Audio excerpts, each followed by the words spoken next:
what should have been a quiet week in the MMA world turned out to be a little bit busier than we thought. So here we go, people. Ladies and gentlemen, we are live from the Isle of Man in the UK. This is John and Mike's MMA Corner. Like I said, we thought it'd be a quiet week, not much going on in the MMA world, and then all of a sudden, we were hit with huge news in several forms. Let's firstly kick off by saying thank you for joining us. Like the podcast on Facebook. We've got a Facebook page. We've got Twitter. We've got Instagram. Just search John and Mike's MMA Corner. Subscribe on YouTube, iTunes, SoundCloud. Again, we're pretty much very accessible on any platform. Jump on, follow, comment, jump in a conversation. If you want to ask us anything, do so. I will reply back to you all. And I'm joined this week. I have Mike with me. So, Mike, give a shout out to everyone. Hello, everyone. There we go. Now, Mike, let's start then with, let's start immediately with Cage Warriors was on last week, and it was a card that was disrupted and had several of the main fights taken away. But what actually turned out to be was a rather enjoyable card, a main card, which surprised a lot of people with how well it went. In fact, the card itself could have been done within nearly an hour. You know, how fast the fights were finished and how fast the card went.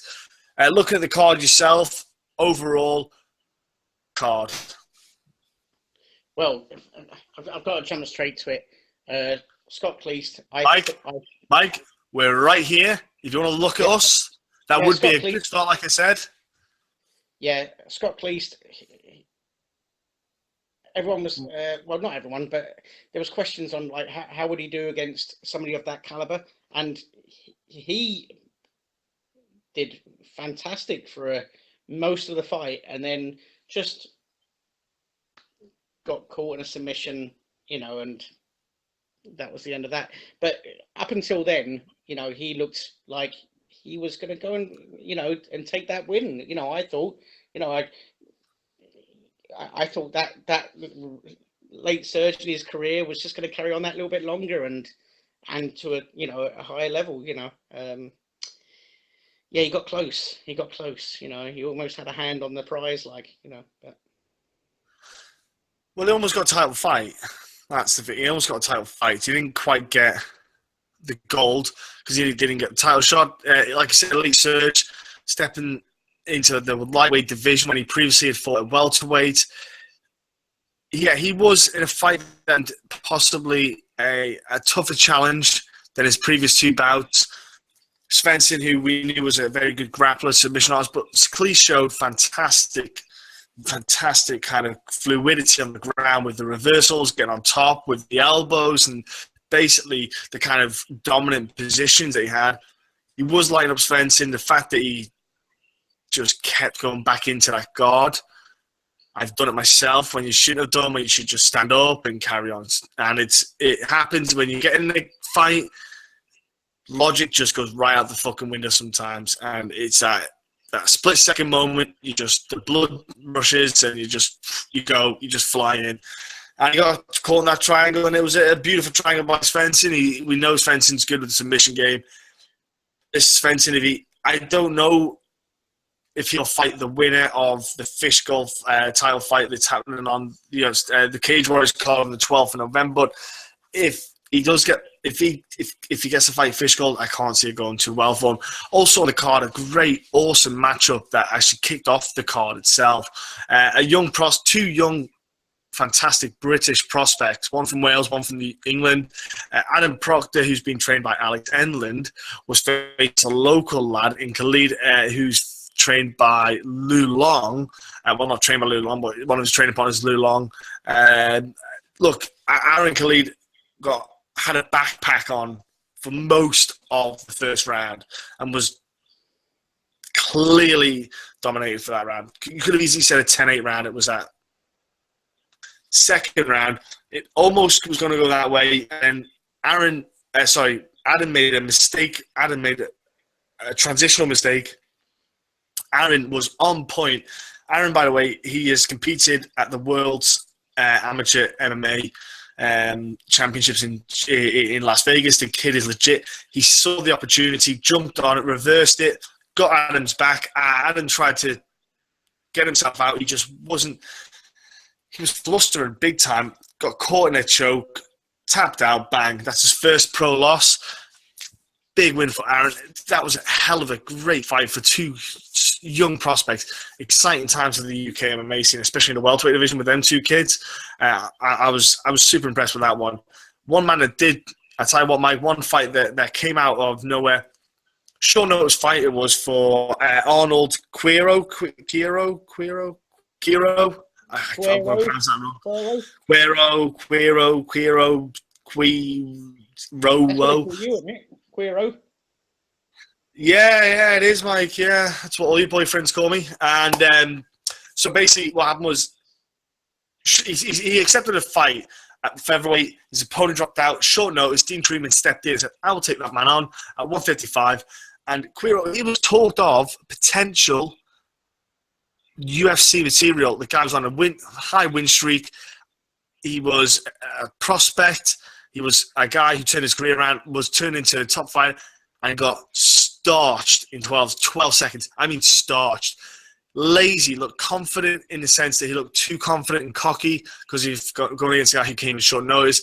Truman basically threw a 1 and then a 2. And that two overhands he threw in a row went over the left hand. In fact, the left hand wasn't even up. The left hand was down and just put Quiro down. You could see the devastation in his face afterwards that he messed up because he was not far away from, like you say, that potential UFC call-up. There was big talks about it, and he was not shy of that call-up, and he blew it by just stepping in. It's happened so this year. It's not been the first time someone stepped in short notice in a different way, and the guy stepped up a weight class and lost.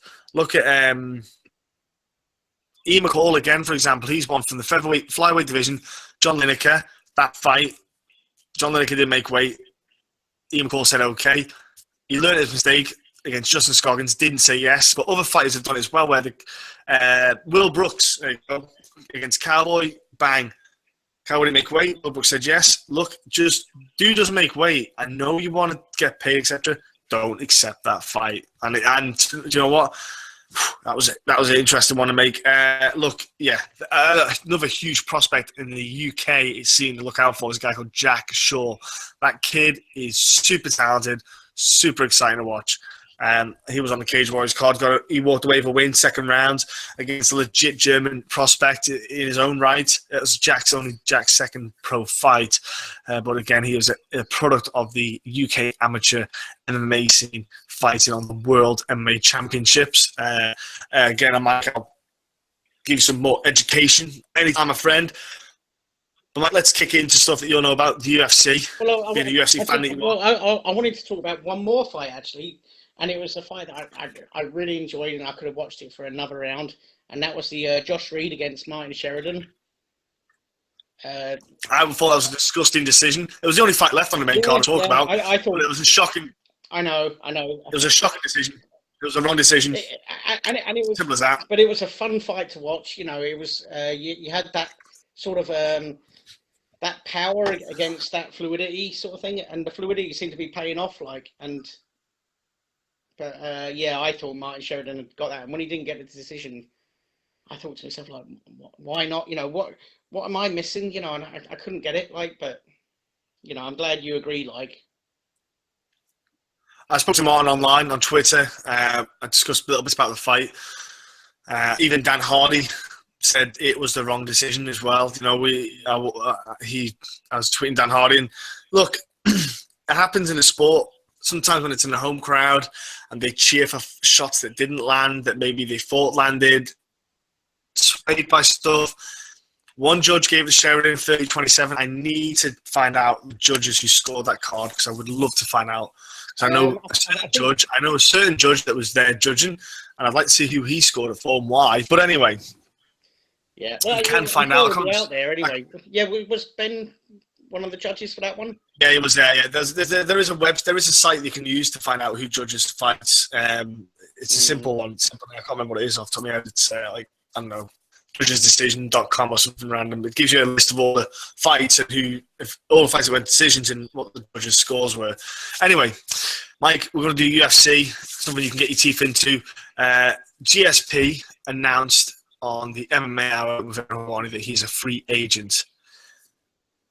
But the UFC, within 24 hours, kind of whiplashed that back and said, no, you're not a free agent.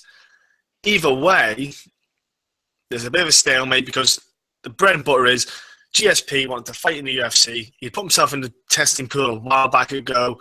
The Toronto card was coming up. Now, the situation for GSP it's a bit ridiculous. Now, Mike, what's your thoughts on the GSP situation? Then I will chime in with a bit more. Right. Well, firstly, I'd like to see him stay retired, but that's my choice. If he wants to fight again, of course he can fight again. You know, he was, along with Matt Hughes, the welterweight champion that people think of. You know, the man is definitely legend material. So if he comes back now, obviously, if he does come back, you want him on a big Canada card, and Toronto seemed like the perfect platform for him to come back on. Yeah, there's a few whispers going around and what have you, and obviously nothing's anywhere near confirming yet. But well, we say nothing is near, but nothing's been confirmed yet. But I just wonder if he might still just turn up on that card yet. It's not a done deal yet. That's not final, that card. So there is every chance, and he could be a co-main, or like on that main card. When you've got Ronda Rousey, anyone can go co-main. You know what I mean? It's she's big. I mean, does GSP want to go co-main to Ronda Rousey? I don't know. I suppose he doesn't care, especially if he's coming back. But if he did, who does he fight? And one of those mentions is Michael Bisping. Does that happen? It's, is it right or wrong? Should somebody that's been out for 3 years come back and fight the champion? In 99 out of 100 cases, no, they shouldn't. But if there is a case, it would be somebody like an Anderson Silva or a GSP, somebody who basically own their division. But he's not coming back in that division. He's coming back in a different division. So he's, if he did come back and fight for the title, he's leaping guys that have been working their way towards that title shot. And that's where it then gets a bit like, does he have the right to leapfrog somebody in a division that he's never fought in before? And, that's a debate. I could argue both ways myself. It's so I don't know. Okay, that's talking about the fight. That's cool. Now look, you're talking about him being the co-main event potentially for Ronda Rousey. Well, Ronda Rousey's not fighting on that card. She's fighting on 207 in the New Year card. Yeah, I got my knickers in a twist. Sorry, for some reason. The 206 card is Anthony Johnson and Rumble 2. Oh, so sorry, Anthony Johnson, Daniel Cormier 2. Now, got my knickers in a twist. So take that. Yes, it's okay. Again, it's what I'm here for. Now, look. Yeah. Okay, take away the matchups. And I was flowing then. I'm talking about. I know. I heard you saying. I thought. Oh dear. It's fine. I'll let you keep going. I'll let you keep digging. I know the cards situations, but don't worry about it. But to be honest, if you've been out 3 years, you don't mind going co-main. You know what I mean? It's the fight itself. Forget the fight. It's the situation of what happened. Is what I was asking about. So I'll chime in a bit more, and you can probably. It's the fact that you have George St. Pierre, who was a huge reason for Canadian MMA fans, the money that the UFC made from Canada cards, and a huge reason why the fan base there was so massive is due to this man, George St. Pierre. He is the man who filled a stadium of 55,000. Now, he was fighting Jake Shields. Now, Jake Shields could not sell out an event on his name alone. Jake Shields fight for any promotion anywhere. You put his name as a main. You put Jake Shields as a main event. He is not going to sell out a card anywhere, right? Not even in his hometown and a big arena. He's not going to sell out anywhere 55,000. George St. Pierre sells out 55,000. Okay, that's what George St. Pierre does. Now the UFC, new ownership. All right. Now the big thing about the new ownership is the company who owns the UFC. And the management side of things at George St. Pierre, there is a conflict. They don't get on. Okay, there's a bit of a conflict there. This could be a factor that's playing into it. The fact that George St. Pierre's management side are not bending into what they want George St. Pierre to do. Another factor is George St. Pierre's contract has 4 fights left on his deal. The 4 fights he has left on his deal is prior to the to the Reebok deal. Now, that states, then the contract that George St. Pierre has in writing states that he can wear his own sponsors in the cage. That is in black and white. He has not signed a new legislation, a new contract, which states that he has a Reebok only brand, etc., all that palaver. So that's another sticking point that's in the contracts. We don't know the full ins and outs of it, but that's a huge factor again. This whole situation is a mess to think that George St. Pierre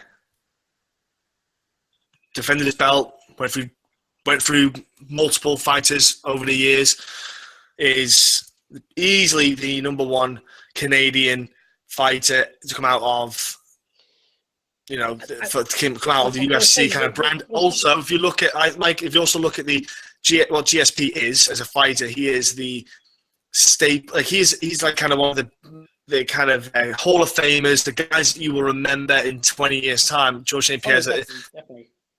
Now, the thing is, he has had to stoop down. Now, it sounds, and he literally feels like he's had to come out, call out the UFC, call Dana White as well.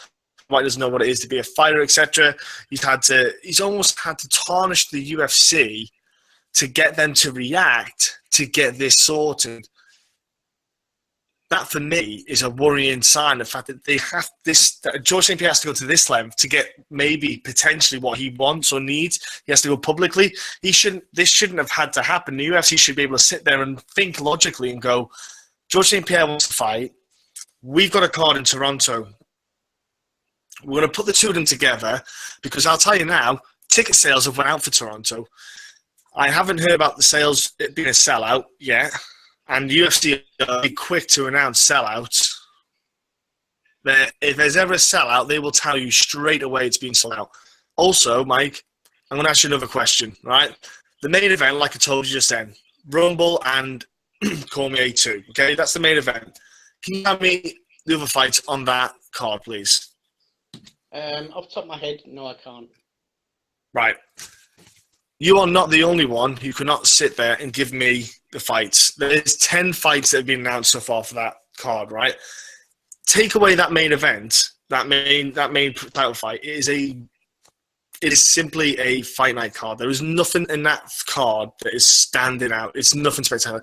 They need 2 massive fights to stick onto that card. Otherwise, that card, that pay-per-view is going to get dwarfed and submerged by 205 and 207.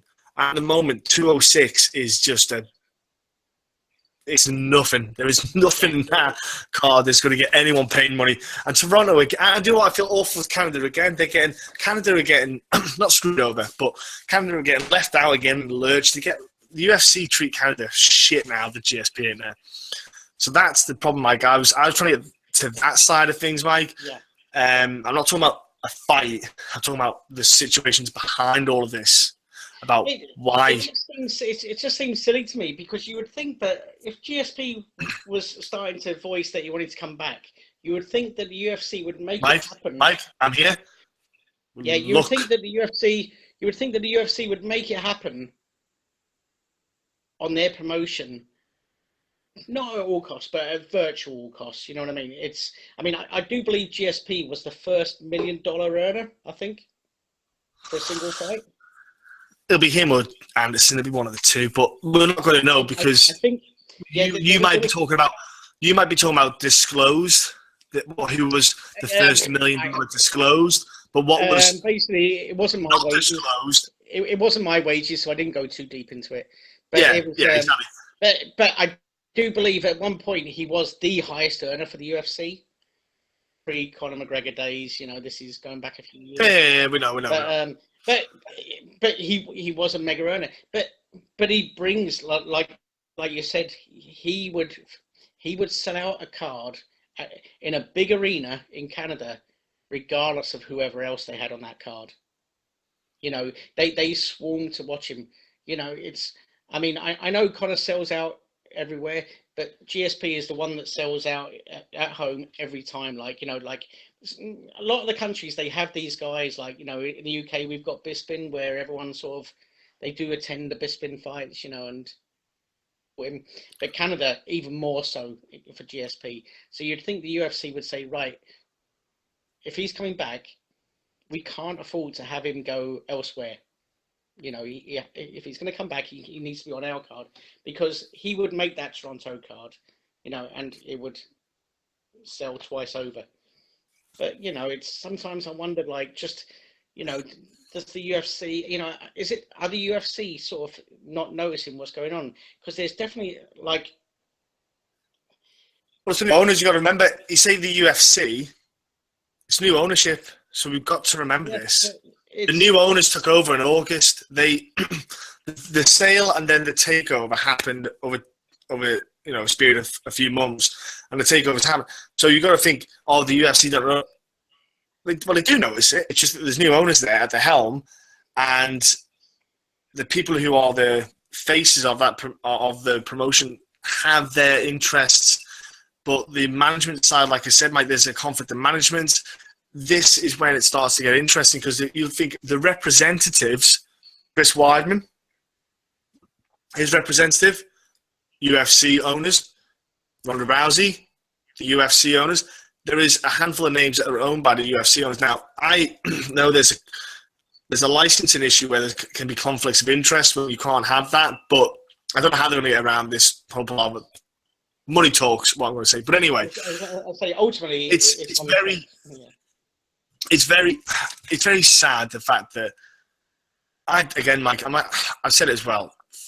GSP has got that itch. He wants to scratch, sit down, shut up, stay retired. But he wants to fight. Fine, you want to go and fight? Go and fight. But it's frustrating that the UFC are not making the most of this opportunity, because I'll be honest with you, they don't have to bother making an effort on that card when they can just stick George St. Pierre on and make a ton of money from just that one name, because that George St. Pierre fighting will get pay-per-view buys for interest alone, just because people will be curious. You'll get the fans buying the tickets. It's a win-win. I think I don't know what. I think it's contracts. There's something going on with the contracts why they're not agreeing, and there's something there's something negotiating wise. Maybe it could be how much George St. Pierre is asking for. I don't know, because there was a rumor of him asking for $10 million. Steep, but at the same time, he retired him. He was a retired champion. He hadn't been defeated for a long ass time till Mr. Little Matt Serra did it to him. So, I don't know. I don't know what the hell is going in, but it's a bit of a mess. Let's be honest. Yeah, it needs sorting out. Let's go to boss. Let's go to Dan Brazil. I found it's quite an interesting, which hasn't been mentioned enough. I feel especially on online, I've noticed there's not a lot of traffic going about. In Brazil, Mike, they're doing, or the commission, are looking to introduce instant replays because of an incident Big John McCarthy had with a fight where a bout was finished due to the fact that it looked like at first like a TKO, a legitimate TKO, and John McCarthy said, "There you go, finish, fight, done." But then replay showed the clash of headbutt, which basically started all of that. So the fight, if John had seen that, he would have stopped and said headbutt, clash of heads, and he would have probably said to the pair of them, "Watch what you're doing." And if the guy was a bit on Queer Street, he would have said, "I want to give you 5 minutes to get yourself back together again," because headbutts are illegal. And I'm not saying a clash of heads, an accidental clash of heads is still recovery for both fighters. Now, Big John McCarthy went over to America, got this overturned, and got the bout overturned because he felt it was unfair. I like this. I like the fact that they're looking to introduce the instant replays, as long as they can. Because how many times have you seen, Mike? And you can bring up your best friend John Lineker, a strike to the groin, which isn't a strike to the groin, for example. I'm just trying to use that as an example. If a guy goes, oh, and then you go, okay, straight away look at the big screen. There's no kick in the groin. You go point off for and fight starts right away. Yeah, unsportsmanlike behaviour. 1 point off. I'm going to start straight away, and then that's what I would do. Okay, that's what I would probably implement if something like that happened. But the fact that Brazil is starting to do that, I like the fact that Brazil Commission have said it straight away. They're not waiting for anything else. They thought, you know what, we're going to do this. It's a good idea. As long as they can get in, make that replay quick. I like this. I like the fact they're looking to do it and use technology to help that sport. Yeah, definitely. It's when you think about some of the changes that have happened in 2016, whether they're in place or whether they're due to come into play, later on. There's quite a lot of, there's probably been more rule changes in 2016 than there have done since back in the early days, if you know what I mean. As far as, the amount of changes and good changes, there's like the 2 hands down and all that. I know it's not in play yet. Is it next year? I believe it comes in. Yeah, next year. Yeah. Okay. But this one, I think this is fantastic because, if there is certain low blows or, like for instance, if somebody's saying that they got kneed in the head and it turns out they didn't, it was in the shoulder or something, you can fine tune things like that because fighters are generally honest, but not all of them. There are a few little, wrongdoing. Cheaters. There are cheaters out there. It's just a simple fact. Yeah, exactly. So, I think it's a good move. It's a step in the right direction. It's cleaning the sport up. I like it. I like little things like this that happen. It's cool. I think it's interesting to see what goes down. I think it's something that's not getting talked about enough. I think in time, you might see other promotions start to bring it into play. And I think it's something that referees, because they have got it's hard for a referee, especially standing in the right position, because you could be on one side and the incident can happen on the other side of the body and you can miss it. It's just the way it is. If he throws a body kick and it hits the left side and it hits, the guy claims it's the groin, but it hits pelvis. If you can't see it, because you're on the wrong side, it's not your fault. It's just because he threw that kick. You can't be there in the right place. I think the referees having this a bit of assistance, it will take a lot of pressure off them as well. So, which is big, because the referees, it's a shit old job, because you either do great and don't get enough praise, or you do awful. Like Mark Goddard, when he got that stick for the Danny Roberts fight, but no one praises him enough when he does great. Like some people do, but he doesn't get enough praise when he does good. It's the Bill Clinton thing, isn't it? You know what I mean? Like, you can do 1,000 good things, but everyone still remembers you for getting that blowjob. Like, it's... Well, it must have been a really good one, that's why. But yeah, I mean, like, yeah, you're totally right. Mark Goddard, who I will praise him day after day, like, but does one thing wrong and then everyone just wants to crap on him from a great height, and it's... But hey-ho. Yeah, so... Are they looking to do like an instant replay that we will all watch and then he makes the decision, or are they going to have a second referee? Or I don't know, Mike. I think they're probably just showing a big screen.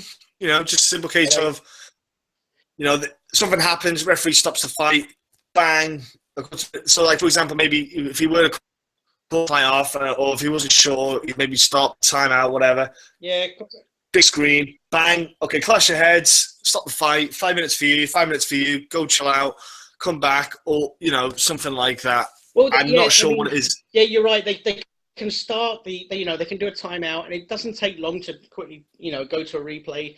I mean, it does not. They show the replay so quick. On, like, you and many others will know, it goes on in rugby, it goes on in a lot of sports. in tennis they do like the old what's it called, the thing to see Oh, they do the digital on the line. thing with the ball. You know.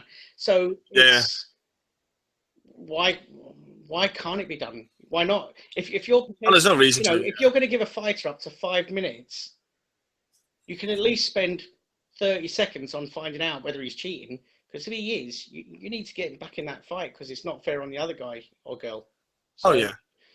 yeah, you know, I see it a step in the right direction. But yeah, I was just wondering whether they would come onto the screen or whether it would go to a referee who's watching the fight on video, you know, with no commentary, etc. You know, like I'm not sure because I think it might depend on each promotion. Because if it's the UFC, might have the facility, but maybe a small promotion might not have that facility. Again, I'm not 100% sure. It's probably something they said they want to introduce. They maybe not have finalized it, but they said it's something they're going to introduce. So maybe they'll do trial and error, have a little play around with it, see how it goes. yeah. You know. So Mike, another thing to talk about is, again, with the takeover of the UFC recently, bang, we knew, look, 15% of the workforce of the UFC were laid off. I know. And I was only now before anyone jumps in and tries to, I think, like straight away and try to criticize it. This is very common for any big corporations who get taken over. There is generally a layoff of staff because of the other company already having staff, maybe who can facilitate that role. It's super common. I'm not shocked by it. I'm a bit surprised by the names of the people that have been cut is what's got me more than anything. But it's surprising the fact that you let these people go. You know, the fact that you let the likes of Gary Cook, Ken Berger, Jamie Pollock, you know, these people who are staples in the sport. Anything about those guys that shocked you going or anything like that, Mike? Well, I think what was surprising is, I mean, yeah, you're totally right. You know, if a company does take over another company or if a company is bought out, yes, they do tend to want to employ some of their own people so that, you know, they've got their own influence going on, shall we say. You know, I think what it is, it's because we start to get to know these names and what have you. I mean, does it mean they're doing a bad job? No, it doesn't. It just means that they want to go down this road and, you know, bring in their own people. I mean, crikey, you know,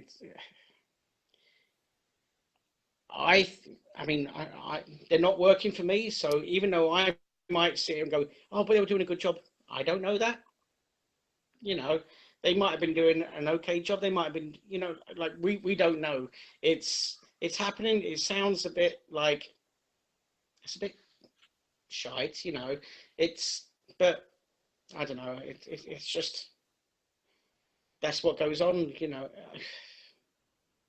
Well, did an all right job. You say about an okay job. Well, Tim Wright, who got released, was the executive vice president and general manager for UFC operations in Canada, Australia, and New Zealand. He, as well, was the one who facilitated and got the clearance in Australia. I can't remember which state it was, to which then the UFC held their biggest event to date, which was the rousing home fight. To say he's doing Mike, they're not doing bad jobs. It's nothing to do with the jobs, how well they perform, Mike. It's just the fact that when a big corporation takes over, yeah. That's what I was trying to say. Like, you know, it's because it's a simple part of it's part of the job, really, part of the gig. I think it's because we see them there. They've become a face and a name that we can put to a face. That's why it becomes a surprise. You know, like if Ford Scott took over and they sacked 15 of the guys there, we wouldn't hear about it. We wouldn't know. It would just happen. Mike, not 15, 15% of the company. Okay, right, but a number, okay, a number of people. We just wouldn't hear about it. It would just happen, but it's because we're sort of like watching it and we get to see these people at these events, and like we do hear about people that have turned up and they've made this change or they fought for this to happen, that to happen, etc., etc. You know, and they can put it's almost like they can put their name to that thing happening. Like, so it does seem, you know, it seems. Right, shame. but I'll switch that over on you. If I was super into cars and big into cars, I would know who got let off at Ford. Yeah. So, Yeah. but what? So yeah, it is the names that have been released though, Mike. They're not just they're not administrators. They're not just these small time staff members. No. They're, The they're big time players executives. in the business.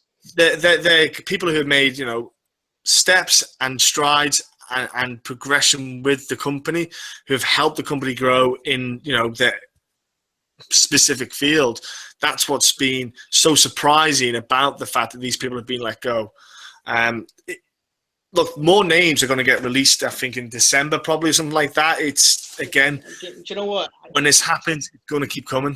I was just going to say, I remember thinking to myself after they said about the layoffs, I thought to myself, I bet there's lots and lots of people within that promotion now that are very, very worried about, like it made me think just how much is the UFC going to change itself?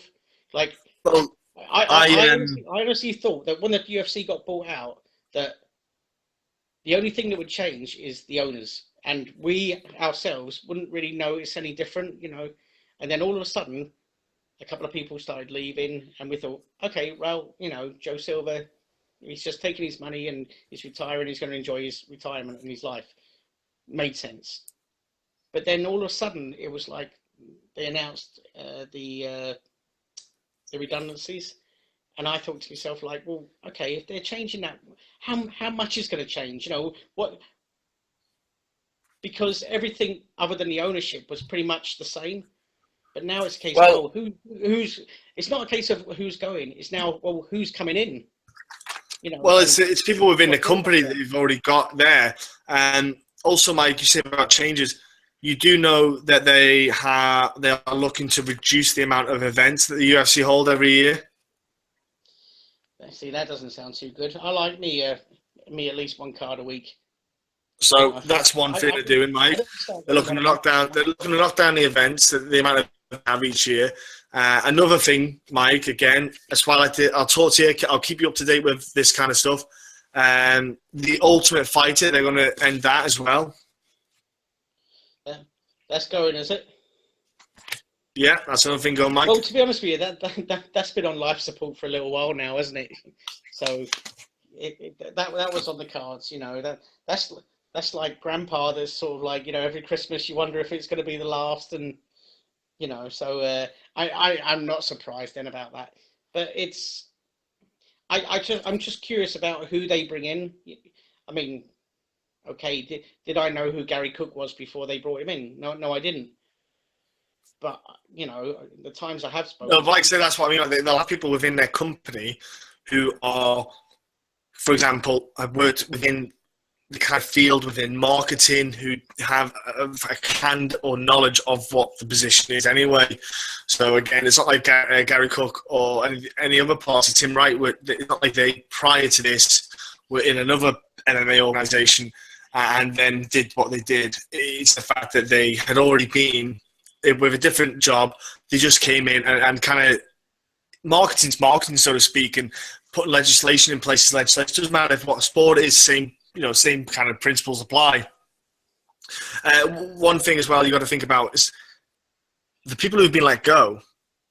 If I'm Bellator, or if I'm World Series of Fighting, or Cage Warriors, or BAMA, or Titan FC, or any kind of organization outside of the UFC, I would be looking at these names and I'd be seriously thinking, you might be a good addition to our crew, because the work some of them have done could really be beneficial to the promotions. I would be interested to see if anyone tries to snap them guys up, especially Bellator. I think Bellator would be insane not to try and snap some of them guys up.